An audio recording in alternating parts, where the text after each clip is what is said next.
Hola, ¿cómo están? El día de hoy voy a comenzar con un tema que es puramente matemático y lo voy a hacer justamente en esta sección del canal que se llama Ciencias Azules. Eh, Pensaba en no mezclarlo, pero creo que esa controversia es justamente la que yo buscaba para poder mezclar tanto temas esotéricos como temas de ciencia. Es algo que siempre he querido y creo que es algo que puede servirle mucho a la gente en general.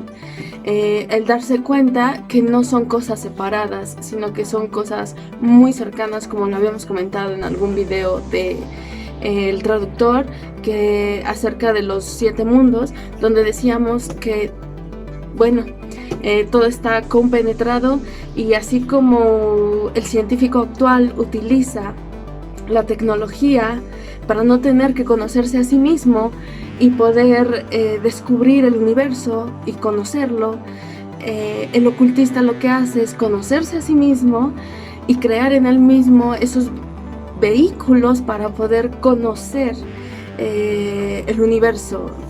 Entonces, para mí es muy importante hablar sobre Pitágoras, y es alguien de quien nunca he hablado prácticamente, pero es muy importante para mí, no solamente como alguien que estudió una carrera del área de ciencias duras, que más que exactas, pues sí son ciencias más fuertes, como son física o matemáticas, y por otro lado, pues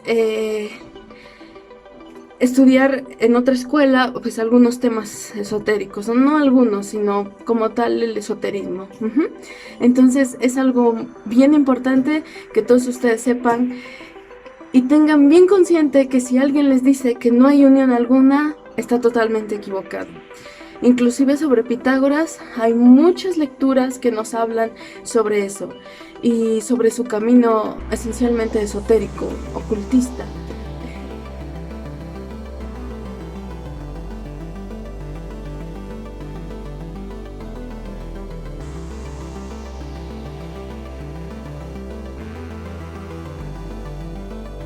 Bien, para poder comprender mejor que de dónde vienen las matemáticas, hay que remontarnos justamente a los tiempos de Pitágoras. ¿Por qué? Porque él fue el primero que como tal utilizó o aplicó la palabra matemática.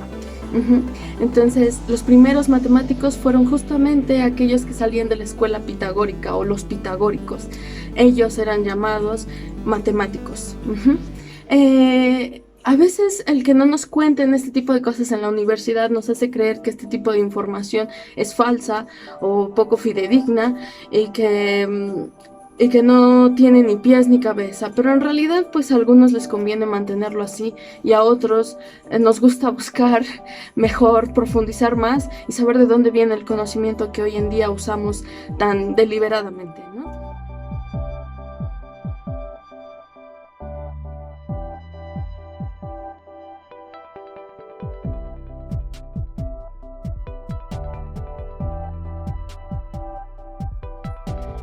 Quédense, les voy a explicar un poquito más sobre el teorema de Pitágoras. Todos conocemos en la secundaria, pero nos crea un partidero de cabeza porque no sabemos justamente de dónde viene. Y es que todo lo que tiene que ver con Pitágoras se lo hacía también para una forma de describir a los dioses o las cuestiones más sagradas de la naturaleza.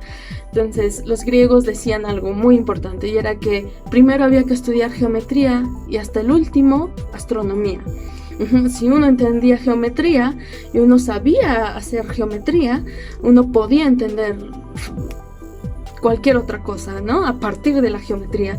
Y sin duda la geometría nos muestra muchas cosas, ¿no? Entonces, geos es de tierra y viene de metría, de medición. Entonces son las medidas de la tierra. Es decir, que a partir de esas medidas terrestres uno puede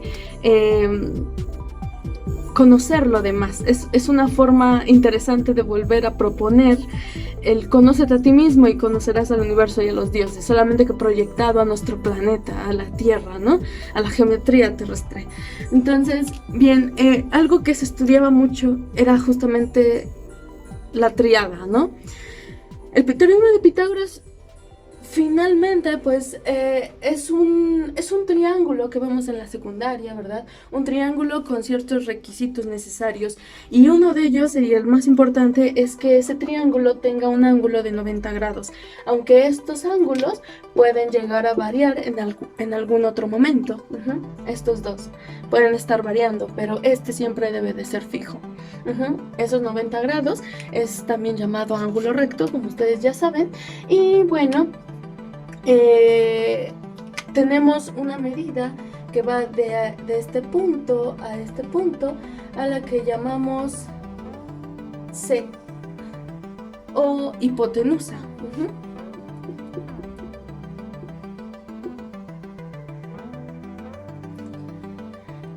A estos, bueno, les llamamos B.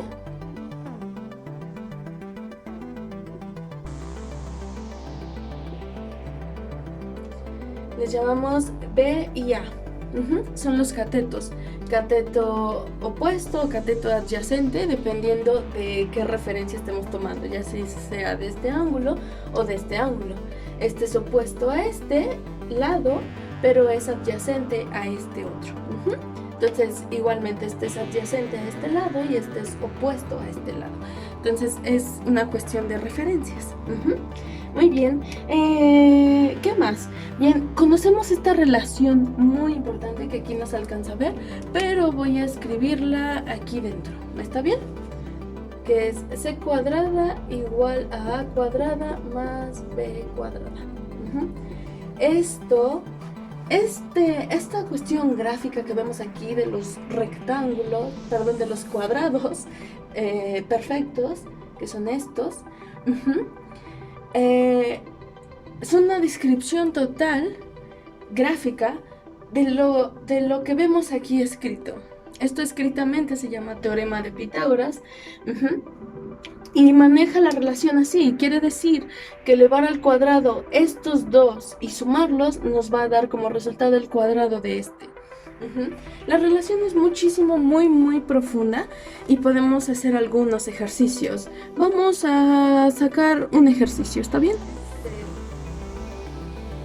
Que esta C valga 5, que esta A valga 3 y que esta B valga 4. Entonces vamos a tener que C es igual a 5, quiere decir que los lados de este cuadrado valen 5, aquí vale 5 unidades, otras 5 unidades. Y aquí este cuadrado tiene a B igual a 4,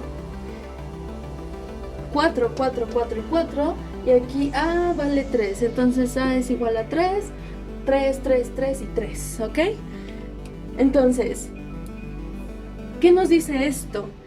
Que C cuadrada es igual a A cuadrada más B cuadrada. ¿Qué pasa? Si nosotros ponemos aquí esta expresión, vamos a escribirla y espero que se note mejor. Que C, y vamos a sustituir 5, entonces sería C es igual a 5, entonces es 5 elevado a ¿qué? Al cuadrado. Esto sería igual a A, que es igual a 3, elevado al cuadrado, más B, que es igual a 4, elevado al cuadrado.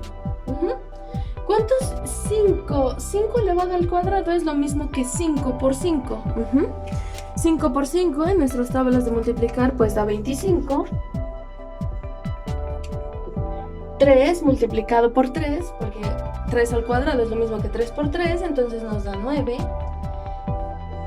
Y 4 multiplicado por 4, porque es 4 elevado al cuadrado, entonces nos da 16. Mantenemos nuestro 25 de este lado y realizamos la última suma, que es 9 más 16, que nos da justamente 25. De forma que esta igualdad pues nos queda correcta. Eso quiere decir que si nosotros dividimos en cuadritos, vamos a verlo. Vamos a dibujar unos cuadritos y aquí están. Entonces, esto quiere decir que, como habíamos dicho, este lado B, que va a ser este cuadrado del lado B, tiene igual a 4. Entonces, son 4 unidades, 1, 2, 3 y 4, 1, 2, 3 y 4. Son 4 unidades. Vamos a contarlos. Son 4 más 4, 8, más 4, 12, más 4, 16. Que son estos 16 que vemos aquí.